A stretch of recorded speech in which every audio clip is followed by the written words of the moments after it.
नमस्कार मित्रांनो, मी सूरज देऊळगावकर अनोखा देश या मराठी युट्यूब चॅनल मध्ये आपले स्वागत करतो। तुम्हाला माहिती आहे की काजळ हे आपल्या भारतीय संस्कृतीमध्ये अनेक वर्षांपासून डोळ्यात घालण्यासाठी वापरले जाते आणि ते डोळ्यांच्या आरोग्यासाठी अत्यंत गुणकारी असं मानलं जातं। आता मी तुम्हाला आमच्या घरी पिढ्यानपिढ्या जपत आलेलं काजळ बनवायची पद्धत तुम्हाला दाखवणार आहे।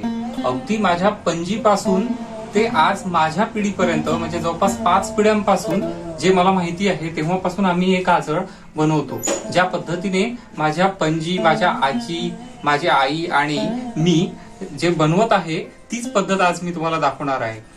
ती पद्धतची होती, त्याचं महत्व म्हणजे काय की आता जे काजळ बाहेर मिळतं ते कदाचित केमिकल युक्त असू शकतं, पण जे आमच्या घरी पिढ्यानपिढ्या काजळ बनत आहे ते काजळ अत्यंत आरोग्यदायी आयुर्वेदिक पद्धतीने आणि संपूर्ण शुद्धतेने ते बनवलं जातं। आणि विशेष म्हणजे मला एक गोष्ट सांगायला आवडेल की ते काजळ बनवताना ज्याच्यावर काजळी पाडल्या जाते, तुम्हाला जसं माहित असेल, ज्यांना प्रोसेस माहित नसेल त्यांना प्रोसेस आता मी दाखवणारच आहे, पण ज्यांना थोडीफार प्रोसेस माहित असेल त्यांना माहित असेल की आपण खाली दिवा लावून मग काजळी एका कुठल्या तरी विशिष्ट भागावर पाडतो आणि नंतर ती काजळी काढून त्याच्यापासून काजळ तयार करतो। तर मित्रांनो, काजळी पाडण्यासाठी हे ताट वापरले जातं आमच्या घरी। जवळपास 5व्या पिढीपर्यंत हे ताट असंच्या असं वापरलं जात आहे, फक्त काजळी पाडण्यासाठी स्पेशल हे ताट आहे। हे ताट जे आहे हे कास्याचं ताट आहे। कासं हे एक विशिष्ट धातू असतो ज्याच्यापासून हे ताट निर्माण केलेलं आहे। आता असे ताट मिळणं आणि हा धातू मिळणं अत्यंत दुर्मिळ आहे, म्हणजे हे ताट सुद्धा आता बाजारात गेले तर तुम्हाला सहज उपलब्ध होणार नाही। या कास्याच्या धातूवर जेव्हा आपण इथे खाली याच्यावर या अडणी ठेवली आहे मी, आणि या अडणीवर हे आम्ही कास्याचं असं ताट ठेवतो आणि त्याच्यानंतर हा दिवा आहे। जो दिवा आहे तो जो आपला याचा ज्याला आपण काय म्हणतो खापरी दिवा, स्पेशली खापरी दिवाच याच्यासाठी वापरला जातो। त्याच्यानंतर त्यात हा कॉटन यूज केला जातो। सोबत आपण जे तेल आहे हे तिळाचं तेल वापरतो, कारण डोळ्यासाठी तिळाच्या तेलापासून तयार केलेलं काजळ हे अत्यंत गुणकारी असतं। आणि कासं हे धातू जेव्हा याच्यावर काजळी पडते, याच्यावरून काजळी आपण काढतो, तर कास्याच्या धातूवर काढलेली काजळी ही विशेष गुणकारी असते असे आम्हाला सांगितले गेले, म्हणून आम्ही अगदी पिढ्यानपिढ्या हे ताट वापरतो आहे। इव्हन तेवढंच नाही तर काजळी या ताटावर पडल्यानंतर काजळी काढण्यासाठी सुद्धा कास्याची वाटीच आहे। या वाटीने जेव्हा याच्यावर काजळी जमा होईल तर हे उकळून काढताना आम्ही कास्याचाच वापर करतो। म्हणजे काय होतंय की संपूर्ण शुद्ध, गुणकारी आणि जे पिढ्यानपिढ्या चालत आलेली पद्धत आहे तीच पद्धत आज मी तुम्हाला दाखवणार आहे। तर चला बघूया पारंपरिक पद्धतीने पिढ्यानपिढ्या जपत आलेली काजळ काढण्याची जी पद्धत आहे ती। तर मित्रांनो, सगळ्यात पहिले आपण खाली पेपर अंथरून घेतलेले आहे, कारण आपल्याला हा सेटअप जो आहे जवळपास पुढचे 15 ते 20 दिवस ठेवावा लागणार आहे, कारण आपल्याला हळूहळू काजळी जमा करत जावी लागेल। रोजच्या रोज ती याच्यावर जमा झाला रोजच्या रोज काढत जावी लागेल। जवळपास हा दिवा जो आहे साधारण 3 ते 4 तास हा दिवा चालतो, ज्याने काजळी जमा होते आणि असं सतत प्रोसेस आपल्याला म्हणजे दिवसातून 3 वेळा ही प्रोसेस करावी लागेल। जवळपास अशी 15 दिवस प्रोसेस करावी लागेल, म्हणून आपण पेपर खाली अंथरून घेतले आहे। सोबत या अण्ण्या आहेत, कारण 2 ताट ऍट अ टाइम 2 ताटांवर कासाच्या 2 ताटावर काजळी काढण्याचं काम सुरू राहणार आहे। तर आता मी हे जे आहे कास्याचे ताट जे आहे दोन्ही हे अत्यंत स्वच्छ धुवून घेतलेले आहेत आणि त्याच्यानंतरच हे अडण्यांवर ठेवून घेतलेले आहे। आपण सोबत तिळाचं तेल आपल्याजवळ आहे, जे आपण आता दिव्यामध्ये काढून घेतलेलं आहे। वाता जे आहे त्या मोठ्या मोठ्या तयार करून घेतल्या आहे, जेणेकरून काजळी काढताना जे दिव्याची जी ज्योत आहे ही मोठी असेल आणि जेणेकरून काजळी भरपूर निघेल। ही एक आता दिवा तयार झालेला आहे। सोबत याच्यासाठी ठेवलाय की हे ऍज अ स्टँड वापरता येईल, जेणेकरून जी दिव्याची ज्योत आहे ती डायरेक्टली या जी ताट आहे कास्याचं त्याला ज्योत मिळेल आणि काजळी लवकर धरायला सुरुवात होईल। आता मी दिवा पेटून घेतो। सध्या आपल्याला या वाटीचं काम नाही, या वाटीचं काम आपल्याला ज्यावेळेला काजळी तयार होईल, दिवा भिजेल 2-3 तासानंतर, त्यानंतर या वाटीचं काम आहे। तर सध्या हे ठेवून घेतो। हे जे आहे हे जुनच त्या काळाचं तांब्याचं हे आहे, डबा आहे, ज्याच्यात आपण काजळी जमा करतो आणि या तांब्याच्या डब्यातच आपली काजळी अनेक वर्षापासून जमा होत आहे। हे सुद्धा आयुर्वेदिक असतं। तर आता आपण दिवा पेटवून घेऊया।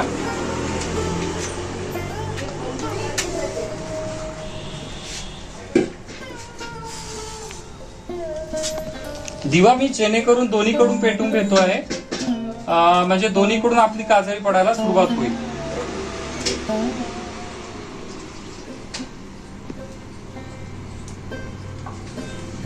तर अशा पद्धतीने आता दिवा दोन्ही साईडने पेटून घेतलेला आहे. आता हा जो दिवा आहे हा आपल्याला या ताटाखाली बरोबर सेंटरला मध्ये ठेवायचा आहे. आता तुम्ही बघू शकता बरोबर या ठिकाणी जो दिवा आहे हा सेंटरला आहे.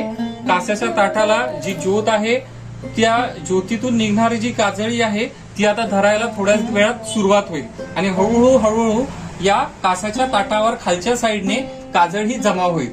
जवळपास 2-3 तासानंतर आपल्याला हे बघावं लागेल ही काजळी जमा होईल आणि त्याच्यानंतर आपल्याला ती काजळी काढावं लागेल. आता आपण दुसरा पण जो अडणी आहे जे ताट आहे त्याची सुद्धा सेम प्रोसेस करून घेऊया.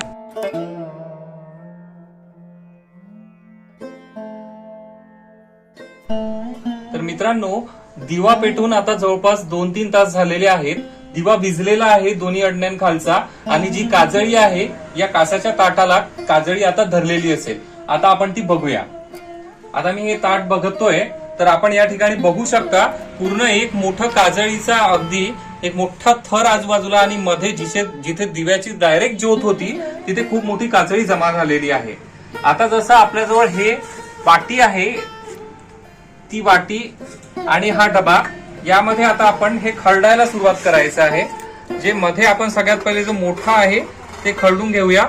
ही काजळी यात अशी जमा होते. ही काजळी आता आपण या डब्यामध्ये टाकून घेऊया.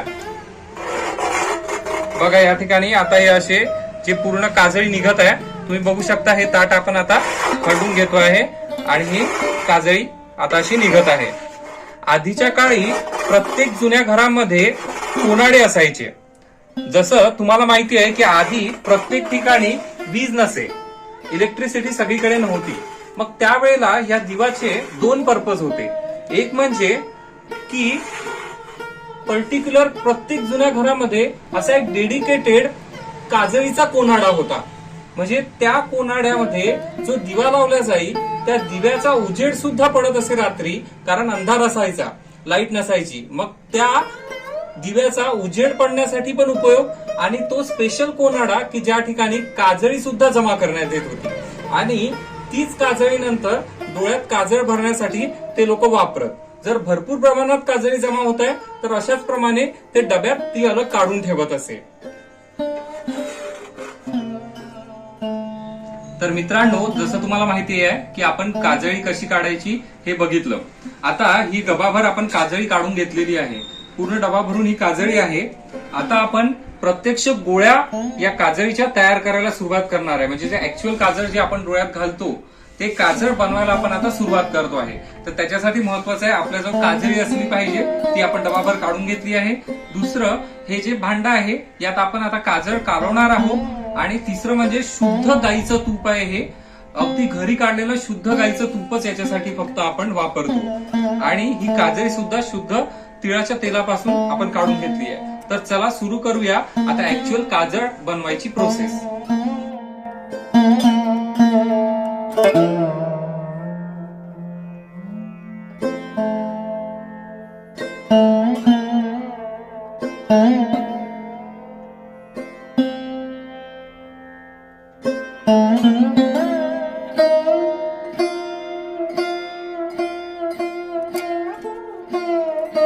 जे शुद्ध गाईचं तूप आपण घरी काढून घेतलं आहे ते आता आपण या काजळीमध्ये मिक्स करतोय. थोडं थोडं जसं पाहिजे तसं, एकदम तूप न टाकता थोडं थोडं टाकायचं. म्हणजे आपल्याला कळते की काजळी आता बनत आली आहे की नाही.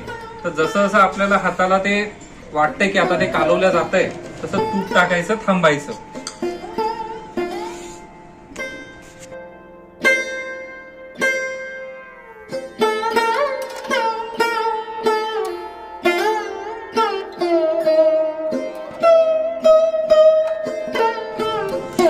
याला पूर्ण खरडून एक जीव करावं लागतं. तसं हे होत नाही. म्हणजे तूप आणि काजळी एक रूप झाली पाहिजे.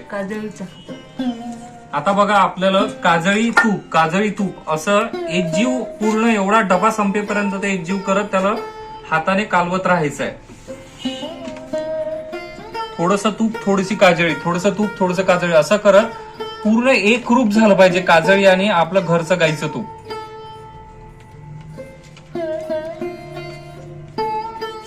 अक्षरशः या प्रोसेसमध्ये आपल्याला हे घंटाभर जवळपास त्याच्यापेक्षा जास्त वेळ बोटाचा व्यायाम होतो असं म्हणायला हरकत नाही.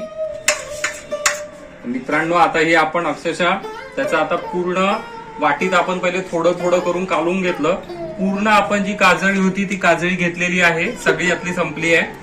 आता त्याचा असा एक गोळा झालाय, म्हणजे तूप आणि काजळीचा गोळा आहे. आता हा पूर्ण आपण कुस्करून घेतो, म्हणजे कम्प्लीट एकजीव करतो. आता त्याला जेवढं रोल करता येईल, जेवढं त्याला काय म्हणतो कुस्करता येईल, जसं आपण पोळीचा गोळा कुस्करतो त्याप्रमाणे याला कुस्करून एकजीव करावं लागतं. म्हणजे हे जे ताट आहे ना, याला हे चिटकलं नाही पाहिजे, इथपर्यंत ते मोकळं झालं पाहिजे. हात दाखवा एकदा, तर पूर्ण हात असे काळे होऊन जातात. तर मित्रांनो, आता फायनल पूर्ण जी काजळी आहे ती आता पूर्ण एकजीव झालेली आहे आणि आपला फायनल असा गोळा तयार झालेला आहे. आता त्याच्यापासून असे रोल आपण तयार करून घेतो आहे. आता हा इथे बघा आईने रोल तयार केलेला आहे आणि त्याच्यानंतर हा रोल आपण आता छोट्या छोट्या भागांमध्ये कट करणार आहोत. आणि हे जे कट्स आहे आता हे असे छोटे छोटे जे आता इथे तयार झाले आहे, याच्यापासून आपण गोळ्या बनवणार आहोत. आता त्याच्या आपण गोळ्या बनवून घेणार आहोत. आता एक एक असा हातावर घेऊन एक एक गोळ्या आपल्याला बनवायचा आहे. अशा पद्धतीने आपली एक काजळाची गोळी पूर्ण तयार होते. ही जी आहे हे आता फायनल प्रॉडक्ट आपलं जे आहे काजळ हे तयार झालेलं आहे. अशा पद्धतीने काजळाची गोळी ही तयार होते. ही जी प्रोसेस आहे ही प्रोसेस आमची जवळपास पूर्ण 20 दिवस चालली. जवळपास 17 ते 18 दिवस आम्हाला काजळी काढायला लागले. त्यानंतर ती काजळी जमा करून सगळं साहित्य जमा करणे, त्याच्यानंतर घरचं तूप जे असते, म्हणजे एका साईडला काजळी काढणं चालू होतं तर दुसरीकडे घरचं तूप म्हणजे घरच्या गाईच्या दुधापासून त्याचं शुद्ध घरचं तूप काढणं चालू होतं. ऍट अ टाइम 15 दिवस या प्रोसेस चालल्या. त्याच्यानंतर फायनली आज आपण 20व्या दिवशी आपण हे काजळ तयार करतो आहे. मित्रांनो, हे जे फायनल जे काजळ आहे, ही काजळाची गोळी जी आहे, ही काजळाची गोळी डोळ्यासाठी अत्यंत गुणकारी अशी आहे. अत्यंत शुद्ध अशी ही काजळाची गोळी आहे. आणि तुम्हाला याचे गुण जर अजून पाहिजे असतील, म्हणजे डोळ्यासाठी हे चांगलं तर आहेच, आता वापरलं तरी हे चांगलंच आहे, पण असं म्हणतात की काजळ जेवढं जेवढं जुनं होत जाते ते तेवढं आणखी चांगलं होत जाते. आणि त्याच्यासाठीच त्यात आणखी एक ऍड ऑन, म्हणजे जर हे काजळाची गोळी आपण चांदीच्या डब्यात ठेवली, चांदीची छोटी डबी जी मिळते सोनाराकडे वगैरे, त्यात जर आपण ही काजळ ठेवलं आणि ते काजळ जेवढं जेवढं जुनं होत गेलं त्या काजळाच्या त्या चांदीच्या डबीत, ते तेवढं आणखी गुणकारी होते आणि डोळ्यासाठी आणखी चांगलं होते. कारण ऑटोमॅटिकली जे गुण आहे चांदीचे ते त्या काजळी सोबत येतात आणि ते काजळ नंतर आणखी गुणकारी होते. मित्रांनो, आय होप तुम्हाला ही काजळाची जी प्रोसेस आहे काजळ गोळी बनवण्याची ही समजली असेल. अशा पद्धतीने गेल्या 5 पिढ्यांपासून आमच्या घरात काजळ आम्ही तयार करतो आहे. आज मी सुद्धा हे शिकलो, मला सुद्धा बनवता येतं, मी सुद्धा हा वारसा पुढे नेण्याचा नक्कीच प्रयत्न करीन. आय होप अनोखा देश या चॅनलवर तुम्हाला नवीन नवीन व्हिडिओ मिळत आहेत, असेच मिळत राहतील. जर तुम्हाला आजचा व्हिडिओ आवडला असेल तर नक्कीच सगळ्यांसोबत शेअर करा. जर तुम्हाला ही प्रोसेस शिकायची असेल तर तुम्ही नक्कीच मला कॉन्टॅक्ट करून आपण ही प्रोसेस तुम्हाला नक्कीच दाखवू शकतो. तर परत भेटूया नवीन एका व्हिडिओमध्ये. तोपर्यंत धन्यवाद.